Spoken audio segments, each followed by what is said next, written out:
Episode start होता है तो लिन अब ये जाओ से मिलता है और यहाँ से हमें पता चलता है कि लिन सिर्फ अपने फादर की डेथ का रीज़न ही पता करने नहीं आया होता, बल्कि इसकी माँ भी बीमार होती है। उनके इलाज के लिए मेडिसिन लेने भी आया होता है।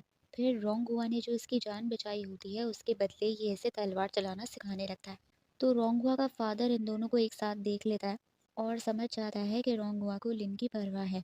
तभी ये लिन को ख़त्म करने का फैसला ड्रॉप कर देता है और उसे जाने देता है कि हमारा शहर छोड़कर अभी और इसी वक्त चले जाओ। लिन के पास रुकने का कोई बहाना नहीं होता, उसे जाना ही पड़ता है। मगर रोंगहुआ को ये मंजूर नहीं होता, इसीलिए वो किसी बहाने से उससे मिलने के लिए बाहर जाने लगती है। मगर इससे पहले इसकी बहन रोंगसू इसे अपने साथ चाय पिलाने लगती है। इसके सामने अच्छी बन रही होती है और इसके पीछे इसका ये मकसद होता है कि बचपन से ही रोंगहुआ को एक कोल्ड डिजीज़ होता है। काफ़ी इलाज करने के बाद इसकी तबीयत काफ़ी बेहतर हो गई होती है, मगर ये रोंगसू क्या करती है कि जानबूझकर उसकी चाय में ऐसी दवा मिला देती है ताकि उसका कोल्ड डिजीज़ दोबारा से आ जाए। और जब आर्मी का लीडर चुनने का कंपटीशन हो तो कोल्ड डिजीज़ होने की वजह से ये इसका मुकाबला ही ना कर पाए और रोंगसू ऑटोमेटिकली आर्मी के लीडर बन जाए। तो रोंग हुआ वो चाय पी लेती है और जब वो लिन से मिलने के लिए आती है तब तक उसका कोल्ड डिजीज़ उस पर चढ़ चुका होता है। उसकी तबीयत बहुत ख़राब हो जाती है। लिन उसकी ये हालत देखकर परेशान हो जाता है कि अचानक तुम्हें क्या हो गया।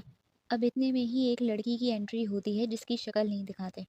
इसकी दुश्मनी रोंगुआ के फादर से होती है और अपने गार्ड्स को उन पर अटैक करने के लिए भिजवा देती है। आधे गार्ड्स रोंगुआ के पास पहुंच जाते हैं उस पर अटैक करने के लिए और बचे हुए आधे गार्ड्स रोंगसू के पास पहुंच जाते हैं। रोंगसू को बचाने के लिए यीज़ा वहां पहुंच जाता है और ये दोनों मिलकर खूब फाइट करते हैं और वहां अकेला लिन मुकाबला कर रहा होता है उन सब से और साथ में रोंग हुआ को भी बचा रहा होता है।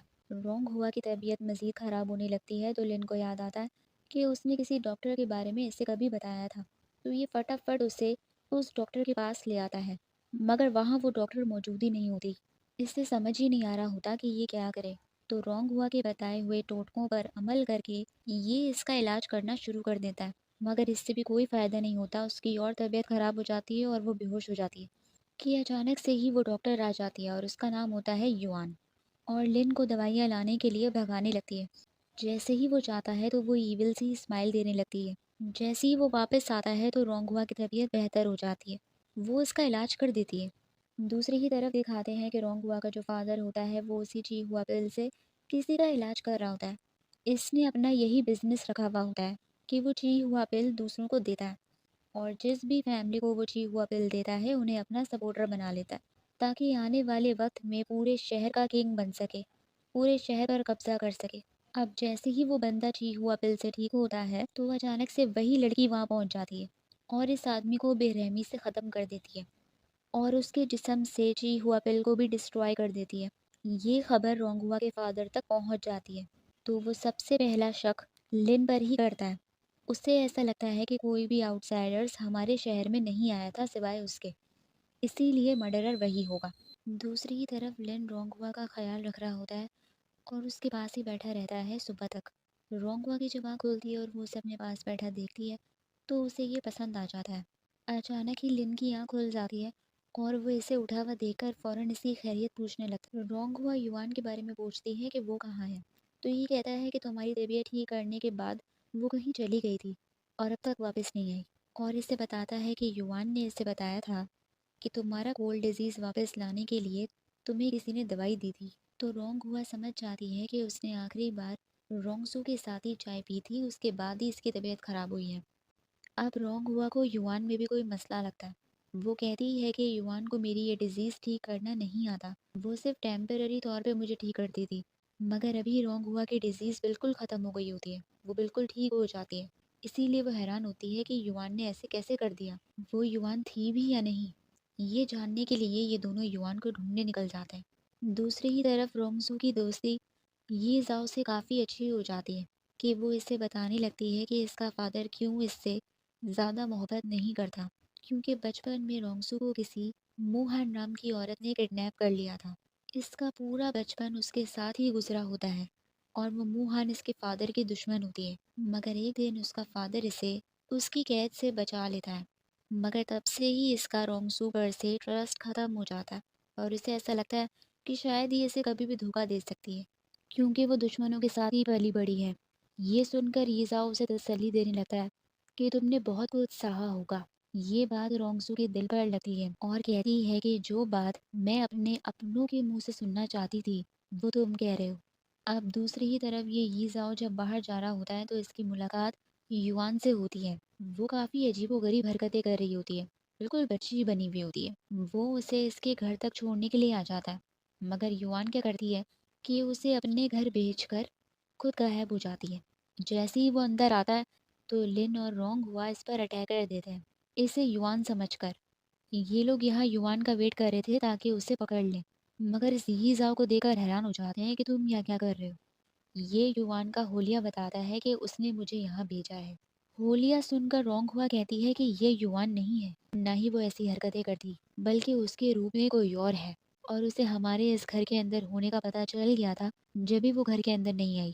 खैर अब ये जाओ लिन को बताता है कि ड्रैगन हॉल वाले तुम्हारी तलाश में घूम रहे हैं, क्योंकि उन्हें ऐसा लगता है कि तुमने उनकी चीहुआ पेल डिस्ट्रॉय करी है और किसी को ख़त्म किया है। तो लिन कहता है कि भागने का कोई फ़ायदा नहीं है, बल्कि मैं वहाँ जाकर अपनी बेगुनाही साबित करूँगा। खैर अब यही बात ये जाओ रोंगसू को आकर बताता है कि वो युआन से मिला और वो कुछ वियर्ड सा बिहेव कर रही थी। ये जब उसका होलिया जानती है तो इसकी हालत पतली हो जाती है, क्योंकि ये समझ जाती है कि वो युआन नहीं है बल्कि मुहान है, वही दुश्मन जिसने इसे बचपन से पाला है। और हमें युआन को दिखाया जाता है जो कि सच में युआन नहीं होती, बल्कि मुहान ही होती है। और ये वही लड़की होती है जिसने उस आदमी को मारा था और जी हुआ पेल डिस्ट्रॉय करी थी। और इसके पास पावर्स होती हैं और इसी के ज़रिए इसने रोंग हुआ को ठीक किया होता है। और रोंग हुआ को ठीक करने का मकसद इसका सिर्फ ये होता है कि ये नहीं चाहती कि रोंग सू आर्मी के लीडर बने। अब क्या होता है कि रोंग हुआ पहले अपने फादर के पास पहुंच जाती है और लिन को कोई नुकसान ना पहुंचाने की अपने फादर से रिक्वेस्ट करने लगती है कि आप उसे कुछ मत करें, क्योंकि उसने कुछ नहीं किया है। इतने में लिन खुद ही इनके सिटी के बाहर पहुंच जाता है, तो लिन को बचाने के लिए फौरन आ जाती है रोंग हुआ उसके पास और सबको मना करने लगती है कि कोई उसे नुकसान नहीं पहुंचाएगा। इसका फादर इसकी एक नहीं सुन रहा होता है, इसीलिए उसे बचाने के लिए वो सच बता देती है कि रोंगसू ने मेरी डिजीज़ को वापस लाने की कोशिश करी थी। मेरी तबीयत खराब थी और पूरा टाइम इस लिन ने ही मेरा ख्याल रखा। जब मर्डर हुआ तो ये मेरे साथ था। फादर शॉक हो जाता है और रोंगसू पर भी हैरान होता है। रोंग हुआ को बहुत भरोसा हो जाता है इस लिन पर, क्योंकि इसको इससे मोहब्बत हो जाती है। अब फादर रोंगसू को सज़ा दे देता है। तो वो रोंगहुआ से कहती है कि मैं तुम्हें नुकसान पहुंचाना नहीं चाहती थी, मैंने तुम्हें कम लेवल वाली दवाई दी थी। तो रोंगहुआ कहती है कि तुम मुझे मारना नहीं चाहती थी, मगर एक पोजीशन के लिए तुमने मेरी बीमारी तो वापस लाने की कोशिश करी ना। तुम इस हद तक गिर गई। मैंने सोचा था कि आर्मी के लीडर की पोजीशन मैं तुम्हें ही दूँ, मगर तुम्हारी इस हरकत के बाद अब मैं ऐसा नहीं करूँगी, बल्कि इस पोजीशन के लिए तुमसे लड़ूंगी। अब रोंगहुआ के फादर को समझ आ जाता है कि अगर लिन बेकसूर है तो इसका मतलब है कि इन सब के पीछे मूहान है। मूहान का नाम सुनते ही ये लोग सारे घबराने लगते हैं। अब इन्हें युवान की डेड बॉडी मिल जाती है, जिससे इन्हें और क्लियर हो जाता है कि इन सब के पीछे मूहान है। दूसरी ही तरफ लिन रोंगहुआ के फादर का ट्रस्ट जीतने के लिए और ड्रैगन हॉल सिटी में अपनी परमानेंट जगह बनाने के लिए मूहान को पकड़ने का फैसला करता है, क्योंकि मूहान के बारे में रोंगहुआ इसे बताती है कि वो हमारी दुश्मन है और उसने रोंगसू को किडनैप कर लिया था। तो लिन रोंगहुआ के फादर के बारे में भी इन्वेस्टिगेशन करता है कि वो कहाँ आते हैं, कहाँ जाते हैं, ताकि उन्हीं का गेटअप यूज़ करके ये मोहन को पकड़े। और वो यही करता है। मोहन को लगता है कि वो रोंगहुआ का फादर है तो वो अटैक कर देती है, मगर पता चलता है कि वो लिन होता है और वो भी इस पर अटैक करता है, जिससे उसके हाथ पे चोट लग जाती है। अब इतने में लिन को बचाने के लिए रोंगहुआ वहाँ पर आ जाती है सारी फौज को लेकर, क्योंकि रोंगहुआ भी इसके प्लान में शामिल होती है। मगर वो लिन अपनी पावर के ज़रिए इन पर अटैक करती है और वहाँ से गायब हो जाती है। अब ये रिपोर्ट जब ये लोग रोंगहुआ के फादर को देते हैं तो वो ये जानकर हैरान होता है कि लिन पर मुहान ने अटैक किया था। उसके बावजूद भी उसकी अटैक से ही कैसे बच गया, कि सिर्फ हल्की-फुल्की ही इसे चोट आई है। ये समझ आता है कि लिन आम इंसान नहीं है। तो ये क्या करता है कि रोंगसू के साथ-साथ लिन को भी आर्मी का लीडर बना देता है, क्योंकि रोंगहुआ की फाइटिंग स्किल्स अभी इतनी अच्छी नहीं होती और ये लिन ही इसे फाइटिंग स्किल्स सिखा रहा होता है। इसीलिए ये दोनों को ही आर्मी का लीडर बना देता है। और रोंगहुआ के फादर ने जानबूझकर लिन को आर्मी का लीडर बनाया होता है, ताकि उसे यूज़ कर सके मोहन से फाइट करने में, जिससे ची हुआ बिल की रखवाली की जिम्मेदारी भी लिन के पास आ जाती है। जब ये बात रोंगसू को पता चलती है तो उसकी बहुत जलती है कि ये लिन कहाँ से आ गया बीच में। अब ये ज़ाओ को रोंगसू से मोहब्बत हो जाती है और वो उसे यही समझाने की कोशिश कर रहा होता है कि मैं तुम्हें लाइक करता हूँ। तो रोंगसू समझ जाती है और कोड वर्ड्स में ही उसे इनकार कर देती है कि तुम गलत इंसान के पास आ रहे हो, क्योंकि इसका सारा फोकस तो पावर पर होता है। वो समझ जाता है और उससे कहता है कि ठीक है, आज के बाद मैं तुम्हें कभी परेशान नहीं करूँगा। तो अब ये मोहन की वही बातें सोचकर रोने लगती है कि कोई तुमसे प्यार नहीं करता, क्योंकि ये बातें वो उसके दिमाग में बचपन से डालती थी ताकि वो किसी से मोहब्बत ना करे, हमेशा नफरत करे। जब भी इसे लगता है कि कोई इससे मोहब्बत नहीं करता और कोई भी इसकी केयर करता है या इसके लिए कुछ भी करता है, तो उसे एक एहसान समझती है। दूसरी ही तरफ मोहन रोंगवा के फादर से खुद मिलने आ जाती है, तो ये इसे देखकर डरने लगता है और इससे अच्छे तरीके से बात कर रहा होता है, क्योंकि पता चलता है कि ये इसकी मास्टर होती है और ये इसका स्टूडेंट। मगर रोंगहुआ के फादर ने इसे धोखा दिया होता है, इसीलिए ये इसकी दुश्मन बन जाती है। ये इसे बताती है कि तुम्हारी जो पहली ची हुआ पिल खोई थी, वो लियांगजू पवेलियन के पास है। ये कहती है कि ये लियांगजू पवेलियन से वो ची हुआ पिल छीन कर डिस्ट्रॉय कर देगी। ये बताने ये इसे यहाँ आई होती है। तो रोंगहुआ का फादर इस पर अटैक करने के लिए अपनी पावर का इस्तेमाल करने लगता है, जिससे पता चलता है कि इसके पास भी पावर्स होती हैं। और ये इससे इस बात पर भी लड़ा होता है कि अब मैं तुम्हें दोबारा रोंगसू को नुकसान पहुंचाने नहीं दूंगा, अपनी जान पर खेलकर उसे बचाऊंगा। इसकी फाइटिंग स्किल्स मोहवान के सामने कुछ नहीं होती। ये इसे चोट मारकर वहां से चली जाती है। तो ये क्या करता है कि फटाफट लिन को भेजने लगता है उसके पीछे कि लियांगसू पवेलियन जाओ और उनसे मेरी चाहिए हुआ पे लेकर आओ और इस मोहन को भी पकड़ो। लियांगसू पवेलियन का लिन जब नाम सुनता है तो इसकी हालत ख़राब हो जाती है, क्योंकि पता चलता है कि लियांगसू पवेलियन तो इसका घर होता है, वहाँ की लीडर इसकी मदर होती है। ये परेशान हो जाता है कि कहीं इसकी मदर की तबीयत ज़्यादा तो नहीं ख़राब हो गई कि उन्हें चीहुआ पिल की ज़रूरत पड़ी है। तो फटाफट अपना सामान पैक करके जाने लगता है। रोंगहुआ को उसकी परवाह होती है और वो उसे अकेले जाने नहीं देती और कहती है कि मैं भी तुम्हारे साथ चलूँगी। दूसरी ही तरफ उस लड़की को दिखाया जाता है जिससे लिन की मदर ने उसकी शादी तय कर रखी थी। उस लड़की का नाम होता है माए, और शादी से भाग कर आने वाली बात लिन सच बोल रहा था, झूठ नहीं। इनकी माए फैमिली पहले तो बहुत पॉपुलर और रिच होती थी, लेकिन इनके फादर के डेथ के बाद इनकी बर्बादी हो जाती है। तो अपनी वो रेपुटेशन और अपनी वो पोजीशन वापस हासिल करने के लिए माए का ब्रदर उसकी शादी लिन से करवा रहा होता है, लियांगजू पवेलियन में। क्योंकि पहली चिहुआ पिल जो खोई होती है, लोगों को लग रहा होता है कि वो लियांगजू पवेलियन के पास है, मगर वो इनके पास नहीं बल्कि इस माई फैमिली के पास होती है।